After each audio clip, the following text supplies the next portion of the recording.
We are standing here at the track, promoter, Marche. Will, you bought this track last season. Talk about the upgrades you've done in this place, especially in the nice booth we've been looking at right now.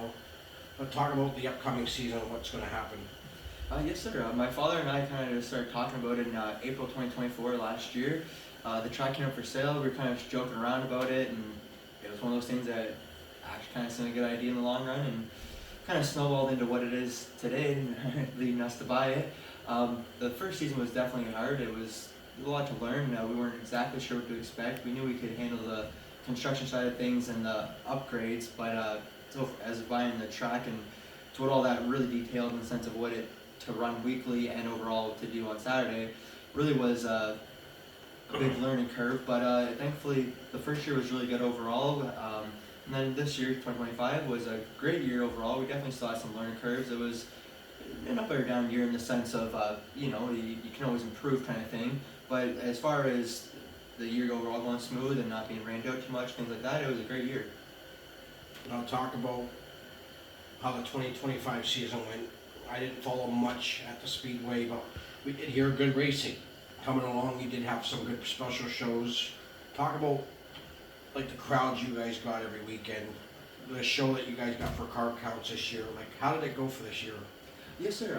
Honestly, that's one of the biggest things about this place is it has such a loyal, not only local fan base, but race fan base and racers. And it's one of those things where every week you have those consistent big crowds overall. And obviously, you can always hope for more, wish for more kind of thing. But it's one of those things we can't really ask for anymore in the sense that we've been receiving a lot of support since day one. We're just really so grateful and thankful for that. And we just want to keep showing the community and all the racers that not only do we appreciate it, but we want to grow this track the biggest and best we can. And then having great guys like Peter from Southern Ontario Sprints, Great Lake Legends, guys like that, and series like that just kind of not only support you, but be behind you and want to come race here. Just really helps grow the Speedway, and it's just great to have those kind of relationships. Now, what I've been hearing is the SOS is coming with a 30th anniversary, coming to South Buxton. Talk about that show. Like, is it going to be a special show? Like, is there going to be like some money on the line? Like, what's the details for that race that's going to come to South Buxton? As of right now, we are still working on all the details on how we can make the event special kind of thing, but definitely we are going to be doing some things that make it special from firework wise. Just in general, we're going to be trying to get as many sponsors as we can to build the purse up, to get more racers here. There's going to be lots of little things that we're going to try to do to really kind of set this event off, not only just because it means a lot to us that Peter wants to come here and race, but in general that it's their 30th anniversary and stuff. It means a lot to us in general, and we just like to see it be a nice big event for Buxton and for the Southern Ontario Sprints. It is a beautiful facility here, I'm not going to lie, but this track was a D-shaped at one point. Now it's a regular shape. What's the remarks you guys got from the drivers with this track being so amazing? Especially, I saw some videos of the last guy I interviewed. He showed me some great interviews. The track looked beautiful at nighttime, but just talk like what was your goal for this year?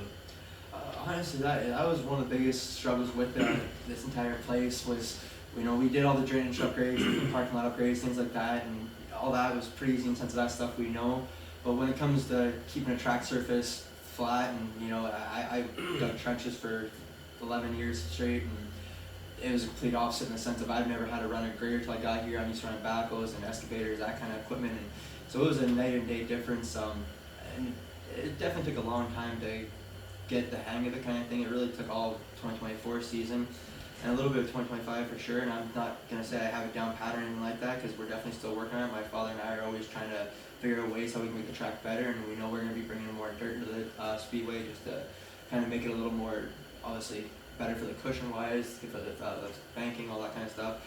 So it's just one of those things where there's always things to be improved on. I just have to kind of keep my eye on it and stay focused and can't let anything discourage us kind of thing. Now, Steve did mention about the back straightaway that you guys are going to get more dirt, as he said he was getting a little low. Now, it's not cheap buying dirt because, around the Miracle area, I have seen them load dirt, and trust me, it's probably not going to be cheap loading it, but do you think that track is going to change when you put that fresh dirt on, or do you think it's going to be the same as this year? Well, that's one of our biggest things. Is right now we think the best way to keep the track the same would be continue to use the same dirt, which was from the pond, but we also have to dry it out enough, kind of thing. So it's one of those where we've been drying it out for the last 2 years, but until we really try it and hopefully pack it enough, we just gotta kind of find out. I'm not gonna make any promises in the sense this is still new to me, but I think we have a pretty good idea on how to pack it properly. Now talk about your guys' last show. You guys did race last month. How, like, just talk about that night. You guys must have had a lot of crowd with, this is the only track that was running for the last final nights. Yes, sir. Honestly, it was a great event. Our late model shootout has been a great event so far, both years running, and something we really not only want to generally really grow next season and the ongoing seasons, but we want to kind of grow some other events in general, like the King of the Cushion for the Modifieds. We're not sure what the name's going to be yet, but more of an event for the Thunderstocks. There's certain events so we can kind of grow different divisions as well, and it doesn't just show like we're just focusing on one division kind of thing, because there's a lot of guys, as you know, that put so much work into all these cars and all the time and effort. We just really want to kind of show off as many divisions as we can, as many drivers as we can, and there's little things like that where the late model shootout to us is such a big deal for that reason, where you see so many guys come from far and wide, and just to race here, it means so much, kind of thing. We had a fan here from Germany, and to have a fan here with the son from Germany, you know, it's one of those where it takes you back, and you really got to appreciate the moment. You really got to just kind of be thankful. Is that coming out far from Germany? I would say so. Talk about the car counts. You know, you guys got a lot of car counts. I've seen videos. It's like the street stocks. You guys get full field. Like, just talk about the cars you guys get here weekly basis every week. On the weekly basis, it does depend on the division. Unfortunately, some like the mini stocks are still growing stuff, but our Thunder stocks are strong. The modifieds have really been growing. We found the late models we honestly have a great time with, and they definitely are doing good. Unfortunately, some weeks we only get like 8 of them and stuff, so it's one of those things where we are kind of looking at 2027 going crate late model, like the Brighton, the Northeastern late model Alliance division. So things like that we are looking at doing, but overall, it's one of those things where we're just gonna kind of see how this season goes, take some more notes, and before we do anything too rash, from there. Talk about your enduro. Like, it's coming up pretty fast. Like, what's your guys' strategy on that? Yes, sir. Honestly, we just hope for lots of snow. If there's any more than 2 feet, we'd also make sure we plow it and stuff. But we just hope there's enough where it's actually fun for the guys and not just dirt racing in the sense where it's a little different. But at the same time, we're just excited to have some cars on the track, and this place seems weird being so quiet, so we want some noise back. Now, if you guys want information, like, who would you like to thank? Like, there must be a lot of people you gotta thank to get you where you are today, especially being here at South Buxton.